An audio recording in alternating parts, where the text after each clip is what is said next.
Democrats that voted for Donald Trump that some of their values did not necessarily jive up with Donald Trump's.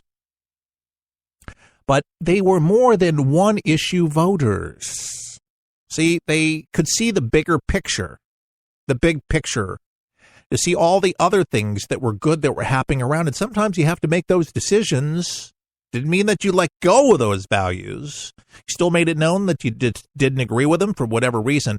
Here's the problem with the left, folks, what I have found to be specific. And this is true, okay? I'm not here to offend anybody. But the reason why it annoys the left so much is they really don't have any great rebuttals. They don't really have any comebacks. They really don't know how to articulate it in an intelligent way, in a meaningful way, and an honest way that actually brings any credence to what their fight is. Because if you are going to fight for something and you're going to be righteous about something in this country, then have the answer at hand. But a lot of these Democrats didn't even know what in the world they're fighting about. They're spouting off at the mouth. They're all upset about something. You're going to fight about something, and you're going to know exactly why you're fighting for, and have a good reason and understanding for it. They really feel good about it. The left will back out. They won't even have a debate about it, an honest debate, because they know that their answers are just, they're inconsistent.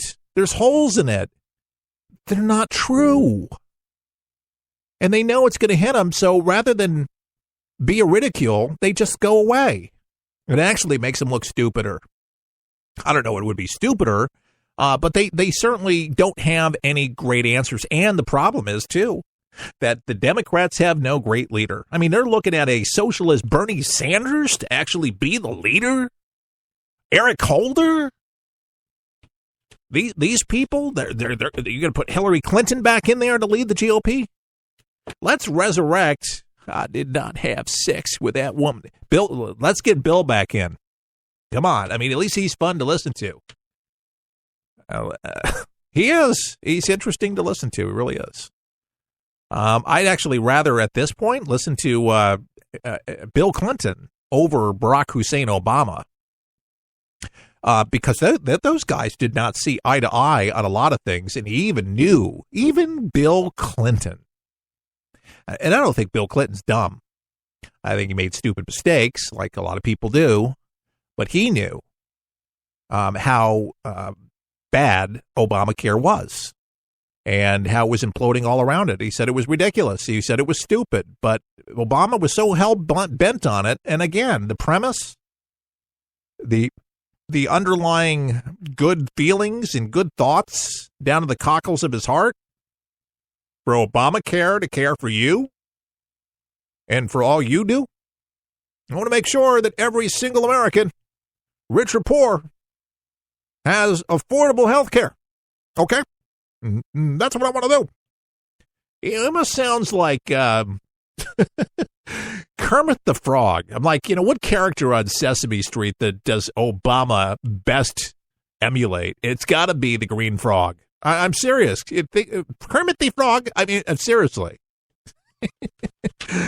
Come on. You got to have a little levity here.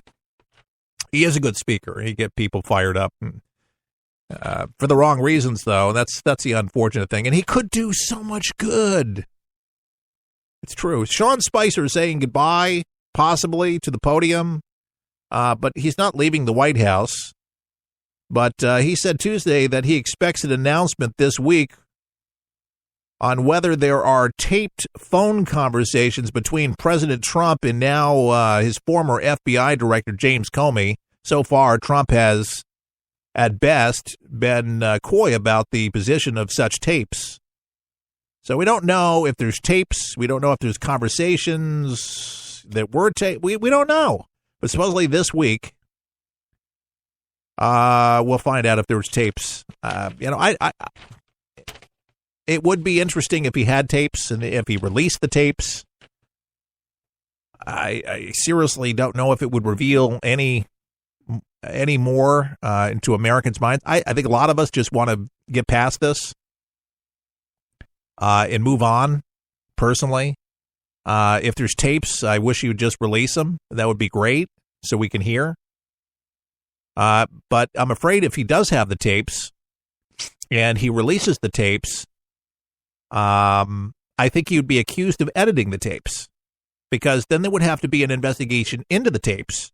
And then they would have to find if they actually edited the tapes, because that would be the narrative of the left. I mean, come on. They took something out of Comey, and what Donald Trump said to they took that out because Comey's a Boy Scout. He has a photographic memory. He took notes. And Trump, they deleted that out. Cleverly they did, but they deleted it out because I know I said it. I know he said it, or whatever it is. He said, she said. So I don't know if the tapes, seriously, would, honestly, to goodness, do any good at this point for either of us, meaning our country, James Comey, or Donald Trump. I really don't know, but this investigation, whether Donald Trump asked for his loyalty, asked him to drop the probe into former National Security Advisor Michael Flynn. Some have raised the possibility the Trump request constituted obstruction of justice. But the president has yet to produce the tapes that theoretically clear his name. Theoretically. So this investigation was originally launched to look into Russia meddling the 2016 election, and this thing has just morphed into just so much more that really, to be honest with you, as a talk show host, you look at this stuff and it's just the same. Same. It's just, there's no new discovery other than this week he might release the tapes. I don't think there's tapes. I think Trump I just think he put it out there to spook, to say it. Trump has said a lot of things he shouldn't say, and he says them. Donald Trump's not a perfect human being. I think he's learning how he has to be careful. It's not a TV show. I think he's really been behaving himself. He still tweets, but I think he's more presidential than he was. And look, all of them grow into the presidency. This is not just Donald Trump. Every single one of them does. George W. was a little rough coming in with the prompter and with just different things. And Donald Trump has definitely grown into the position a lot more. And I personally, it doesn't offend me. But if you do make statements that there is tapes, it's kind of a big deal. So I hope this is put to bed this year. This would be a good thing. By the way, Yuri Drozdov, the Soviet spy master who oversaw a sprawling network of KGB agents abroad, he died. He died today, as a matter of fact, 91 years old. He's a Foreign Intelligence Service, KGB successor agency known under its Russian acronym SVR. They didn't give the cause of Drozdov's death or any other specifics in a terse statement. Well, God, the guy's 91, old age, no? Drozdov, World War II veteran, joined the KGB back in 1956. He was then dispatched as a liaison officer with East German secret police. The Stasi in 1962, he took part of an exchange of Soviet undercover agent Rudolf Abel, convicted in the U.S. for downed American spy plane pilot Francis Gary Powers.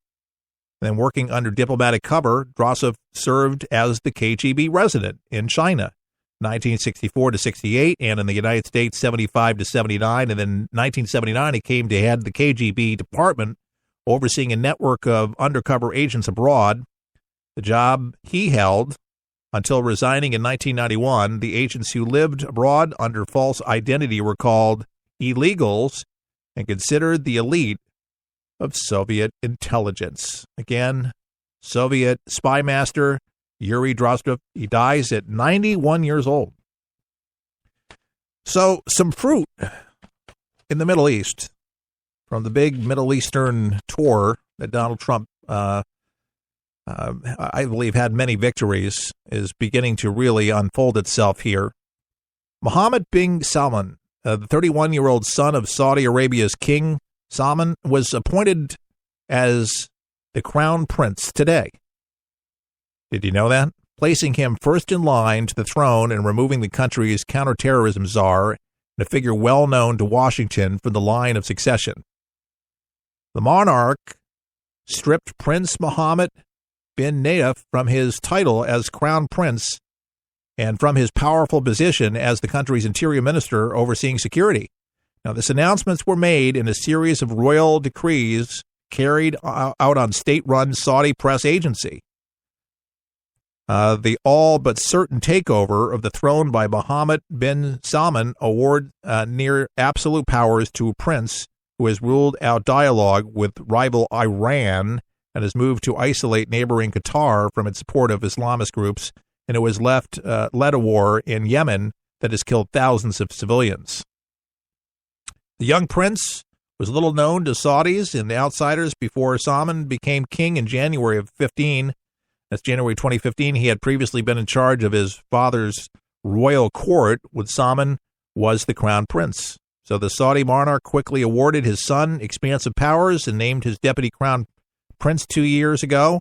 And to the surprise of many within the royal family who are more senior and more experienced than Mohammed bin Salman, also known by his initials MBS, the appointment of such a young royal as the immediate heir to the throne essentially sets Saudi policy for decades and removes the challenge of uncertainty. Saudi Arabia's stock market was up for more than 3.5% in midday trading. Folks, he could be there for 50 years and does not like Iran, likes Donald Trump, very hopeful to work with us and to counter ISIS, attack them because they have problems with ISIS and they don't like Iran. We have a good ally, and thank God, because it was waning. And they definitely did not have a good relationship under Barack Hussein Obama, and mainly because, that's right, the nuke deal. Because it was not good for Saudi Arabia, and it wasn't good for anybody in that region, as a matter of fact. Building up Iran, giving them all that money, as if Iran actually deserved that kind of power and prestige to actually dictate the policy in the Middle East. Are you kidding me? Iran in the mullahs chanting death to America, death to Israel, and death to Saudi Arabia. They indoctrinate their kids, folks, in schools over there to hate Americans, hate Jews, hate. There's nothing good that came out of that deal. John Scary, it's really terrific not seeing him on the television anymore. Was he going to run for president in 2020? He'd be like 85? Yeah, probably not. Not John Scary. It was a scary motley crew. Eric Holder. Yeah, it was an announcement today. I'm not even kidding. I'm serious. He's weighing out options for running in the 2020 election. Seriously. Yeah, it's on the newswire. Willie won. It's the headline. Holder 2020 ? Ex-Obama Attorney General reportedly mulls run.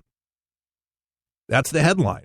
And Yahoo News reported that Holder is mulling a bid and stepping up his public appearances. Sexy guy.